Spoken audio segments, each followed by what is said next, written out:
ನಾಳೆ ಕೊಡ್ತೀರಾ ಅಥವಾ ಕೊಡ್ತೀರಮ್ಮ? ರಿಕ್ವೆಸ್ಟ್ ಮಾಡ್ಕೊಳ್ಳೋದು ಅಂತ ಹೇಳಿದ್ರೆ, ಯಾರಿಗೆ ಎದ್ದು ನಿಂತ್ಕೊಂಡು ಮಾತಾಡೋಕ್ಕೆ ಭಯ ಆದರೆ ಕುತ್ಕೊಂಡೇ ಮಾತಾಡೋದು, ನಿಂತ್ಕೊಳ್ಳೇಬೇಕು ಅಂತ ಏನಿಲ್ಲ. ಆದರೆ ಪ್ರಾಮಾಣಿಕವಾಗಿರ್ತಕ್ಕಂಥ ಉತ್ತರವನ್ನು ದಯವಿಟ್ಟು ಕೊಡಬೇಕು. ಬೇರೆಯವ್ರು ಏನು ಅಂದ್ಕೊಳ್ತಾರೆ ಅನ್ನೋದು ಸಂಕೋಚ ಬೇಡ. ಮತ್ತು ಒಂದು ರಿಕ್ವೆಸ್ಟ್ ಮಾಡ್ತೀನಿ, ಇಲ್ಲಿ ವರ್ಕ್ಶಾಪಲ್ಲಿ ಕೆಲವು ಪ್ರಶ್ನೆಗಳಿಗೆ ಉತ್ತರ ಕೊಟ್ಟಿದ್ದನ್ನು ಹೊರಗಡೆ ಕೂಡ ದಯವಿಟ್ಟು ಯಾರು ಪ್ರಸ್ತಾಪ ಮಾಡಬಾರ್ದು. ಇದು ನಾವು ಕಾನ್ಫಿಡೆನ್ಷಿಯಾಲಿಟಿ ಅಂತ ಹೇಳ್ತೀವಿ ಕೌನ್ಸಿಲಿಂಗಲ್ಲಿ. ಒಬ್ಬನು ಕೊಲೆ ಮಾಡಿ ನನ್ನ ಹತ್ರ ಬಂದರೂ ಕೂಡ ಅವನ ಬಗ್ಗೆ ಅವನಿಗೆ ನೋವಾಗುವಂಥ ಯಾವ ಡೀಟೇಲ್ ಕೂಡ ನಾವು ಹೊರಗಡೆ ಹೇಳೋದಿಲ್ಲ. ಅಕಸ್ಮಾತ್ ಹೇಳಿದರೂ ಕೂಡ ಅವನ ಹೆಸರನ್ನು ಅವನ ಬಗ್ಗೆ ನಾನು ಏನು ಮಾತಾಡೋದಿಲ್ಲ. ಗೋಪನೀಯತೆ ಅಂತ ಹೇಳ್ತೀನಿ. ಅದನ್ನು ದಯವಿಟ್ಟು ಎಲ್ಲ ಉದಾಹರಣೆಗೆ ತುಂಬ ಯಂಗ್ಸ್ಟರ್ ಇದ್ದಾರೆ ನಮ್ಮ ಗ್ರೂಪಲ್ಲಿ ಅಲ್ವಾ. ಸಪೋಸ್ ನಾನು ಏನಾದ್ರು ಓಕೆ ಇಲ್ಲಿ ಏನೇ ಚರ್ಚೆ ಮಾಡಿದ್ರು ಕೂಡ ನಮ್ಮ ಇಂಪ್ರೂವ್ಮೆಂಟ್ಗೆ ಅದನ್ನು ಉಪಯೋಗಿಸ್ಕೋಬೇಕೆ ಹೊರತು ಅದ್ರ ಬಗ್ಗೆ ಎಲ್ಲೂ ಕೂಡ ಬಾಯಿ ತಪ್ಪಿ ಕೂಡ ಇಂಥ ವರ್ಕ್ಶಾಪ್ ಹೋಗಿದ್ವಿ ಅಂತ ಹೇಳಿ ಆದರೆ ಇಂಥವ್ರು ಇಂಥದ್ದು ಹೇಳಿದ್ರು ಅಂತ ಹೇಳ್ಬಿಡಿ. ಏನೋ ಒಂದು ಸಮಸ್ಯೆ ಬಂತು ಅಂತ ಹೇಳಿ ಬೇಕಾದ್ರೆ ನಿಮಗೆ ಭಾಳ ಕೇಳಿ ಒಂದು ಯಾರು ಬೇಕಾದ್ರೂ ಆನ್ಸರ್ ಮಾಡ್ಬೋದು, ಇಲ್ಲ ಒಂದು ಕಡೆಯಿಂದನೂ ಒಂದು ಕಡೆಯಿಂದ ಕೇಳಿದ್ರೆ ಟೈಮ್ ಆಗುತ್ತೆ, ಯಾರು ಬೇಕಾದ್ರೂ ಅವ್ರು ಆನ್ಸರ್ ಮಾಡ್ಬೋದು. ನನಗೆ ಫಸ್ಟ್ ಒಂದು ನಾನು ಸ್ಟೇಟ್ಮೆಂಟ್ ಹೇಳ್ತೀನಿ, ಒಂದು ವಾಕ್ಯ ಹೇಳ್ತೀನಿ. ಫಸ್ಟು ನಿಮಗೆ 7 ಸ್ಟಾರ್ ಅಥವಾ 7 ನಾವು ನಕ್ಷತ್ರಗಳು ಅಂತ ಹೇಳಿದ್ರೆ 7 ಸ್ಟಾರ್ ಸಾಮಾನ್ಯ ಎಲ್ಲರಿಗೂ ಅರ್ಥ ಆಗುತ್ತೆ. 7 ಸ್ಟಾರ್ ಹಾಸ್ಪಿಟಲಲ್ಲಿ ಸಾಯ್ಬೇಕೆ ಬರ್ತಾ 5 ಸ್ಟಾರ್ ಓಕೆ ಅಥವಾ 5 ಸ್ಟಾರ್ ಅಂತ ಇಟ್ಕೊಂಡು ನಾವು 5 ಸ್ಟಾರ್ ನೆಮ್ಮದಿಯಿಂದ ಜೀವನದಲ್ಲಿ ಬದುಕಬೇಕು. ಅದನ್ನು ಸ್ವಲ್ಪ ಡಿಸೈಡ್ ಮಾಡಿ. ಪ್ರಶ್ನೆ ಹೇಳ್ತೇನೆ, ಅರ್ಥ ಆಗ್ತಿದೆ ಪ್ರಶ್ನೆ? ಜನರಲ್ಲಿ ಕೇಳ್ತೀನಿ. ಕ್ವಾಲಿಟಿ ಆಫ್ ಲೈಫ್ ಅಂತ ಹೇಳ್ತೀನಿ.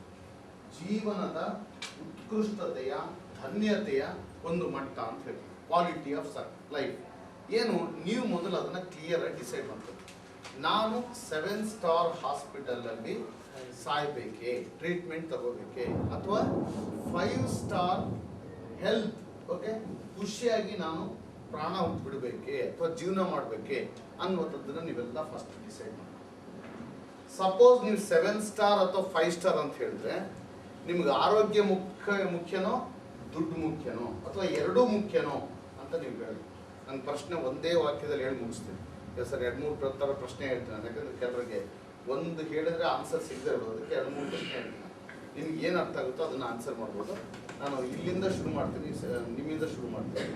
ಓಕೆ, ಏನು ಹೇಳ್ಬೋದು? 7 ಸ್ಟಾರ್ ಅಂತ ಹೇಳ್ರಿ, 5 ಸ್ಟಾರ್ ಹೇಳ್ರಿ, ಇಲ್ಲ ಎರಡೂ ಬೇಕು ಅಂತ ಹೇಳ್ರಿ. ಒಂದು ಚಾಯ್ಸ್ ನಿಮ್ಗೆ ಶುರು ಮಾಡಿ. 7 ಸ್ಟಾರ್ ಹೋಟೆಲ್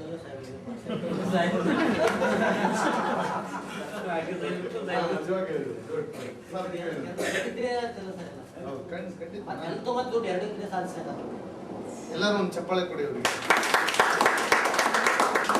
ಪ್ರಾಮಾಣಿಕತೆಗೆ ನಾವು ಬೆಲೆ ಕೊಡಬೇಕು, ವಾಸ್ತವಿಕವಾಗಿ ಯೋಚನೆ ಮಾಡಿ. ದಯವಿಟ್ಟು ನನಗೆ ಚೆನ್ನಾಗಿ ಭಾಷಣ ಮಾಡೋಕ್ಕೆ ಬರುತ್ತೆ, ನನಗಿಂತ ಚೆನ್ನಾಗಿ ನೀವು ಭಾಷಣ ಮಾಡ್ಬೋದು. ಭಾಷಣ ಮಾಡೋದು ನಮ್ಮ ಉದ್ದೇಶ ಅಲ್ಲ. ನಾಳೆ ನಿಮ್ಗೆ ಭಾಷಣ ಕಲೆಗೋಸ್ಕರನೇ ಒಂದು ಟಾಪಿಕ್ ಕೊಟ್ಟು ನಿಮ್ದೆಲ್ಲ ರೆಕಾರ್ಡಿಂಗು ಮಾಡ್ತೀವಿ. ನಾಳೆ ನಿಮ್ಗೆ ಯಾರಿಗೆ ಮಾತಾಡೋಕ್ಕೆ ಭಯ ಇದೆ ಅವ್ರಿಗೆ ಯಾವ ಥರ ಮಾತಾಡಬೇಕು ಅಂತ ಹೇಳ್ಕೊಡ್ತೀವಿ. ನಿಮ್ಮೆಲ್ಲರ ಹತ್ರನೂ ಮಾತಾಡಿಸ್ತೀವಿ. ನಾಳೆ ಎಲ್ಲರೂ ಮಾತಾಡ್ತಾ ಇದ್ದೀವಿ. ನಾಳೆ ಅದನ್ನು ಸಾಧ್ಯವಾದ ರೆಕಾರ್ಡ್ ಮಾಡಿಕೊಂಡು ನಿಮ್ಮ ತಪ್ಪೇನು ಕೆಟ್ಟದ್ದೇನು ಅಂತ ಕೂಡ ಹೇಳ್ತೀವಿ. ಯಾಕಂದ್ರೆ ನೀವೆಲ್ಲರೂ ಮಾತಾಡಲೇಬೇಕು ಕಂಪ್ಲೀಟ್ ಆಗಿ, ನಮಗೆ ತೊಂದರೆ ಇಲ್ಲ. ಬಟ್ ಮೇಜರ್ ಒಂದು ಐಡಿಯಾ ಅಂತೂ ಆಗಿದೆ ನನಗೆ. ಈಗ ನೀವು ಯಾವ ರೀತಿ ಬೇಕಾದ್ರೆ ಆನ್ಸರ್ ಮಾಡೋದು, ಬಟ್ ಕಡಿಮೆ ಟೈಮಲ್ಲಿ ಆನ್ಸರ್ ಮಾಡಿ. ಓಕೆ ಸರ್, ನೀವು ಹೇಳಿ ಸರ್. 7 ಸ್ಟಾರ್ದ ಆರೋಗ್ಯ ಕೂಡ ವಂಡರ್ಫುಲ್, ನೆಮ್ಮದಿ ಜೀವನ. Fine fine. 5 star. 5 star okay okay. Satisfaction 5 star. 5 star ಹೇಳಿ sir. 5 star 5 star 5 star sir. ಎರಡೂ ಬೇಕಂತ. ಹೆಲ್ತ್ ಅಂಡ್ ವೆಲ್ತ್ ಎರಡೂ ಬೇಕು. ಗುಡ್.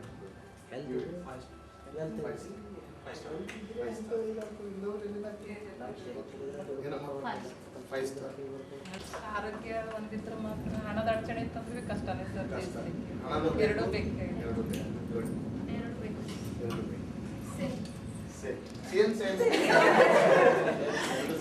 ನೋಡಿ, ಈ ಸೇಮ್ ಅನ್ನೋ ಶಬ್ದ ಏನ್ ತೋರಿಸುತ್ತಪ್ಪ? ಸಂಕೋಚ, ಪವರ್ಫುಲ್ ಕೆಲಸ ಮಾಡೋದು. ಮತ್ತೆ ನೀನು ಅದೃಷ್ಟ ಅಂದ್ರೆ ಮುಂಚೆ ಬಂದಿದ್ದೆ ಜೀವನದಲ್ಲಿ. ನಾವೆಲ್ಲ ಆಗಲಿ ಎಷ್ಟೋ ಕಳ್ಕೊಂಡು ಬಂದಿದ್ವಿ ಅಲ್ವಾ? ನೀನು 2 ಬೇಕು, 3 ಬೇಕು ಅಂತ. 5 star.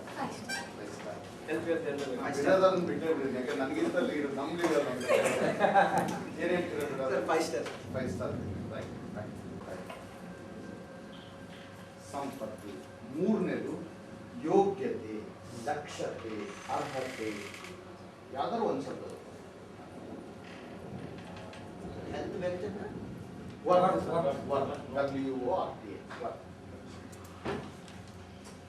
Health, wealth and worth ಅಂತ ಕೊಡ್ತಾರೆ.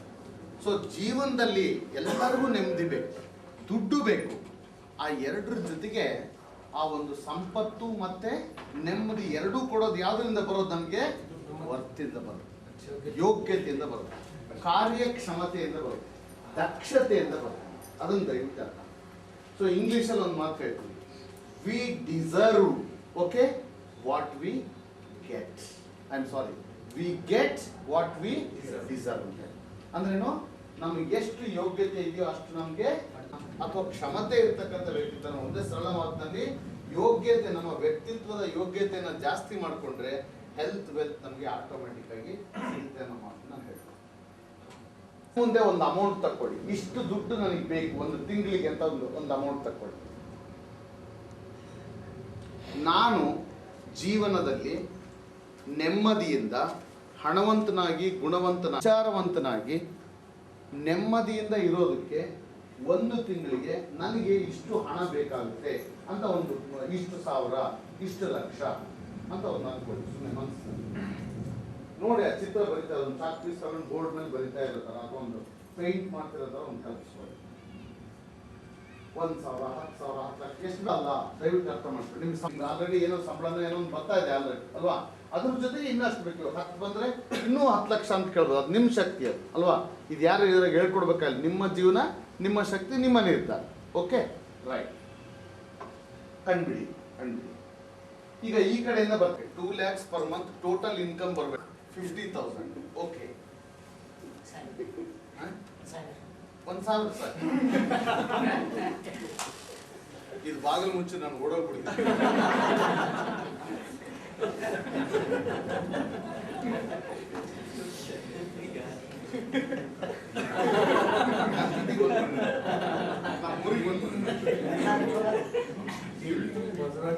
ಒಂದ್ ಸಾವಿರದ ನೀವು ಅರ್ಥ ಮಾಡ್ಕೊಳ್ಳಿಲ್ಲ. ಒಂದ್ ತಿಂಗಳಿಗೆ 1,000 ರೂಪಾಯಿ ಸಾಕ? ರೊಟ್ಟಿ ಸಿಗುತ್ತಲ್ವೇನ್ರಿ? ನನಗೊಬ್ರು ಹೇಳ್ತಾ ಇದ್ರು, ನಿಮ್ಮ ಈ ಕಡೆ ಇರ್ತಕ್ಕಂಥ ಒಬ್ಬ ವ್ಯಕ್ತಿ ಬಹಳ ನಮ್ಗೆ ಸುಂದರವಾಗಿ ಹೇಳಿದ್ರು, ನೀವು ಬೆಂಗಳೂರದಲ್ಲಿ ಯಾಕೆ ಇಷ್ಟು ತಲೆ ಕೆಡಿಸೋದು? ನೀವು ಬೆಂಗಳೂರದಲ್ಲಿ ಯಾಕೆ ಇಷ್ಟು ತಲೆ ಕೆಡಿಸ್ಕೊಂಡು ವರ್ಕ್ಶಾಪ್, ಟ್ರೈನಿಂಗ್ ಅವೆಲ್ಲ ಕೊಡ್ತೀರಪ್ಪ ನನಗಂತ ಗೊತ್ತಿಲ್ಲ. ಅಂದ್ರೆ ಏನೂ ದುಡ್ಡು ಇಲ್ಲದೆ ಕೂಡ ಸಂತೋಷವಾಗಿರುವಂತ ಜನ ಬಹಳ ಜನ. ಅಂತದಕ್ಕೆ ಇವರೊಬ್ರು ತಮಾಷೆಗೂ ತಿಳ್ಕೊಳ್ರಿ, ನಿಜವಾಗಿ ಕೂಡ ತಿಳ್ಕೊಳ್ರಿ. ಅದರಲ್ಲಿ ಕುಡುಕರು ಕೂಡ ಬರ್ತಾರೆ. ಉದಾಹರಣೆ ಕೂಡ ಕೊಡ್ತಾ ಇದ್ರೆ, ಅವನು ಕೂಡ ನೆಮ್ಮದಿಯಾಗಿ ಮಲಗಬೇಕು ಅಂತ ಹೇಳಿ ರಾತ್ರಿ ಇಷ್ಟಪಡ್ತಾರೆ. ಆ ಜೀವನ ಬೇಕು. ಓಕೆ, ಬಟ್ ನೀವು 1,000 ಎಂತ ಶಕ್ತಿಯಪ್ಪ ಕೂಡ 1,000 ರೂಪಾಯಿ ಏನ್ ಮಾಡ್ತಾ ಓ ವ್ಯವಸಾಯ ಮಾಡ್ತಾರೆ. ಒಬ್ಬರಿಗೆ ದುಡ್ಡು ಸಾಲಕ್ಕೆ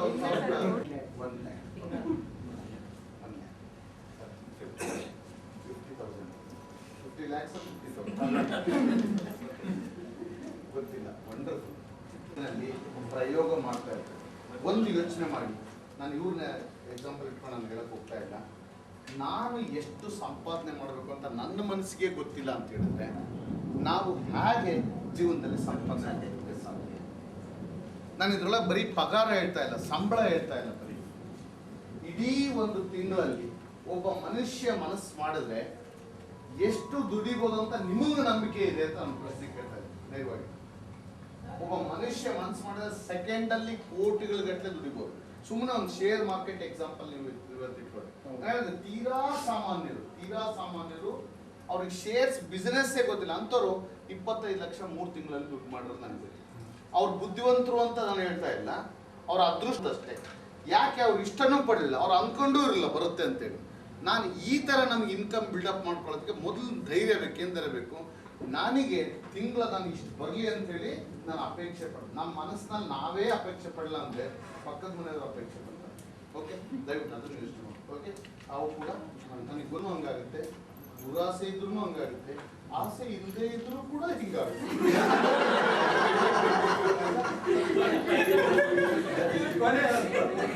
ಇಲ್ಲಾಂದ್ರೆ ಒಂದು ಮಠ ಇದೆ, ಮಠಾಧೀಶರು ಯಾರು ಇಲ್ಲ.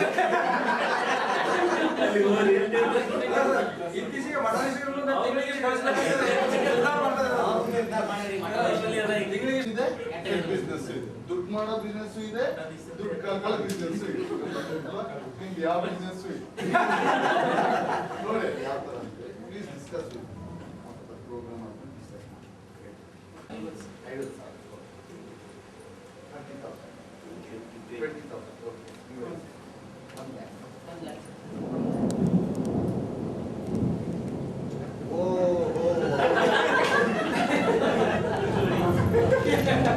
ಎಷ್ಟು ದುಡಿಬೇಕು ಸರ್? ನಾವೆಲ್ಲ ಸೇರಿ ಕೊಟ್ಬಿಡ್ತೀವಿ. ಎಲ್ಲ ಎದ್ದೋಗ್ಬಿಡ್ತಾರೆ ಎಲ್ಲ ಸಾವಿರ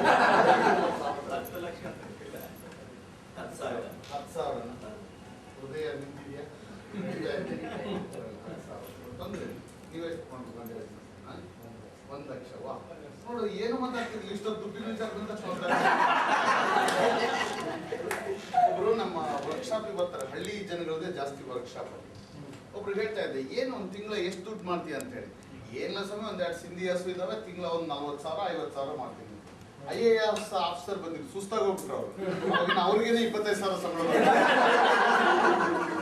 ಕೆಲವರಿಗೆ ದುಡ್ಡು ಬರ್ತಾ ಇರುತ್ತೆ, ಆದ್ರೆ ಅವ್ರಿಗೆ ಎಷ್ಟು ಅದ್ಭುತವಾಗಿ ದುಡ್ಡು ಬರ್ತಾ ಇದೆ ಅಂತ ಕೂಡ ಗೊತ್ತಿರಲ್ಲ ಅವ್ರಿಗೆ. ಅಬ್ಸರ್ವ್ ಮಾಡ್ಕೊಳ್ಳಲ್ಲ ಅಷ್ಟೇ ಅಲ್ವಾ? ನೋಡಿ ಆರಾಮ್ ಸುಮ್ಮನೆ ಇದ್ರು, ಇವಾಗ 1,00,000 ಅಂತಿದ್ದಾರೆ. ನೀವು ಮಾತ್ರ ಏನು ಹೇಳ್ತಾರೆ, ನಿಮ್ಗೆ ಎಷ್ಟು ದುಡಿಮೆ ಮಾಡ್ಕೋಬೇಕು ಅಂತ ನಾವು ಮಾಡ್ಬೇಕಾಗಿರೋದು. ಎಲ್ಲರಿಗೂ ದುಡ್ಡು ಬೇಕು, ಯಾರಿಗೆ ಬೇಡ? ಎಲ್ಲರಿಗೂ ದುಡ್ಡು ಬೇಕಾದ್ರೆ ನೀವೇನು 1,00,000 ತಂದೆ ಪರವಾಗಿಲ್ಲ. ಪರವಾಗಿಲ್ಲ, ನೋಡಕ್ಕೆ ಹಿಂಗಿದ್ರೆ 1,00,000 ವೆರಿ ಗುಡ್ ಫೈನ್. 20,000 ಸರ್, 5,00,000 ಪರವಾಗಿಲ್ಲ. ಮೇಸ್ಟ್ರಿಗೆ ಕೆಳಕ್ಕೆ ಭಯ, ಮೇಂಟೈನ್ ಮಾಡ್ತಿಲ್ಲ ಅಂತಾರೆ.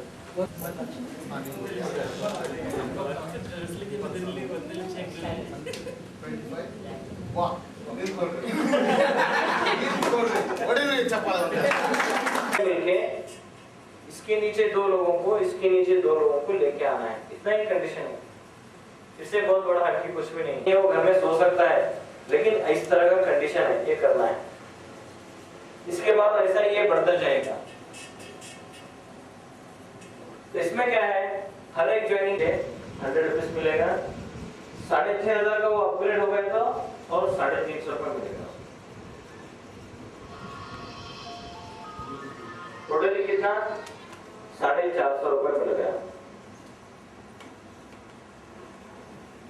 3.5 हम स्टार्टिंग में 6,500 के ले सकते हैं, वरना क्वालिफाइड बोर्ड से अचीवर बोर्ड में गए तो हमारा पैकेज अपग्रेड हो जाएगा। नहीं तो हम अभी क्वालिफाइड बोर्ड में ही हैं, हमारे बाइनरी इधर एक 30 लोग इधर एक 30 लोग हो गए तो मेरा 3,000 जमा होता है। उस क्वालिफाई से अचीवर बोर्ड में गए तो वो अपग्रेड हो जाएगा। नहीं तो मेरा बाइनरी होना, इधर एक 30 लोग जो है ना, इधर एक 30 लोग जो है, जब मेरा अपग्रेड हो जाएगा तो टोटल अमाउंट वो लेके और एक बार हमको 4 ऑप्शन में कोर्स होता है। 4 ऑप्शनों में और एक ऑप्शन मिलेगा, ये है बाइनरी इनकम। और इसमें रीपर्चेस भी कर सकते। रीपर्चेस बोले तो हमारी कंपनी का कुछ प्रोडक्ट्स है, डेली यूजेबल प्रोडक्ट, कितना 1,000 रुपए लेना, 10,000 लेना बोल के नहीं है। वो सामान कौन सा है, फुल्ली एक्सपर्ट क्वालिटी के हर्बल प्रोडक्ट्स हैं। यूएसए और अरब कंट्री को तो एक्सपर्ट होते हैं प्रोडक्ट, वैसा कमीशन आपको आएगा। और क्या है, third one is board planning. Board planning तो सबको मालूम है, इसमें 1 2 3 4 5 6 7 लोग हम आने से ही पहले ही रहेंगे। हम जब जो भी 3,500 का ज्वाइनिंग देते ना, हमारा ज्वाइनिंग इस ट्री में भी हो जाता है, उस बोर्ड में भी होता है। एट ए टाइम जब ज्वाइनिंग डालते ना, बोर्ड का भी एक एंट्री नंबर रहता है, ट्री का भी एक रहता है, दोनों डाल रहे हैं तो हमका ज्वाइनिंग ज्वाइन होते। हम 2 लोगों को किए तो इधर में ज्वाइन हो गया, 2-3 लोगों को किया मैं, 2-3 वालों को 4 5 6 7 8 ऐसा ही करते गए तो ये 8 लोग अचीवर बोर्ड में आएगा। अचीवर बोर्ड भी इसी तरीके से सेम बोर्ड प्लानिंग है अचीवर बोर्ड। तो उधर भी क्या है 7, उसके बाद लास्टली 8 बॉक्स होके आएगा ना, इधर आएगा। तो इधर आने के बाद इधर 1 2 3 4 5 एंट्री मिलता है, री एंट्री। देखो यहाँ ज्वाइन होके क्वालिफाई होके अचूर बोर्ड में आने के लिए कम से कम हमको 11 से 15 लोग कम से कम होना। तो वो 15 लोगों का कुछ बगैर महीने से हमको री एंट्री, ये हर एक बार 91 वैसा ही लेता है। इसको कुछ मिशन क्या है, टीम में वर्क होना, टीम में क्या भी हमको आने भी हमको वैसे मिलेगा, तभी हमारा आईडी मूवमेंट होते रहेगा। आपके कंट्रोल में काम करना है तो मैंने बोला बढ़िया है यार, क्योंकि दूसरे अगर मैं फील्ड में जाऊंगा तो वहां रेस्ट्रिक्शंस है, इतने बजे आना, इतने बजे जाना, इतना काम करना कंपलसरी, चाहे आपका मूड रहे या ना रहे। देखो कल के डेट में बहुत से लोग नहीं आ पाए, आज आने के लिए तैयार थे। ये गेहूं ही मिलने वाला है, चावल डालने से गेहूं नहीं मिलता, गेहूं डालने से चीनी नहीं मिलता, गेहूं डालने से गेहूं मिलता है। This is the first God law. मैं किसी और प्रिंसिपल्स को नहीं मानता, मैं सिर्फ इस प्रिंसिपल्स को मान के चलता हूं। सेकंड मोस्ट इंपॉर्टेंट प्रिंसिपल, जितना डालोगे ना उससे कहीं ज्यादा मिलेगा, isn't it? आप अगर एक मुट्ठी गेहूं डालोगे तो मुझे एक दाना गेहूं मिलेगा, इज इट पॉसिबल? आपका फसल कितना भी खराब मिलने वाला है। आप जिंदगी में कोई भी काम करने जाइए, चाहे फ्रेंड सर्कल में किसी के साथ चीटिंग करने जाइए या किसी के लिए हेल्प करने जाइए, व्हाटएवर इट इज, आपके जो इंटेंशंस हैं अगर वो अच्छे हैं तो फाइनल आउटपुट भी अच्छा ही होगा। तो कहने का मतलब जिंदगी में कोई भी काम, चाहे नेटवर्क हो, चाहे आपका बिजनेस हो, चाहे आपका प्रोफेशन हो, चाहे आपका जॉब हो, चाहे आपका फ्रेंड सर्कल हो, चाहे आपका सोशल डेवलपमेंट हो, ओवरऑल मीनिंग थोड़ा डालोगे तो ज्यादा मिलेगा, चाहे अच्छा हो या बुरा, जो डालोगे वही मिलेगा। एंड तीसरा, आज मैंने 20 डाला, कल मुझे रिजल्ट चाहिए, आप मेरे को करके दिखा दो, आप करके दिखा दीजिए। ये भी नहीं हो सकता, मीन्स तुरंत आपको रिजल्ट कभी नहीं मिलेगा। थर्ड लॉ, फोर्थ, सबसे बड़ी बात, उसके लिए एक टाइम पीरियड है, टाइम गैप है, सिस्टम है। बीज डालने के बाद पानी देना, तब वो फसल धीरे धीरे आगे आएगा। वो बेचारा कमजोर होता है, जब पैदा होता है बच्चा इतना कमजोर होता है ना, उसको केयर करना पड़ता है, हवा पानी सब कुछ केयर करना पड़ता है, पौधों को जंगली जानवर सबसे बचाना पड़ता है।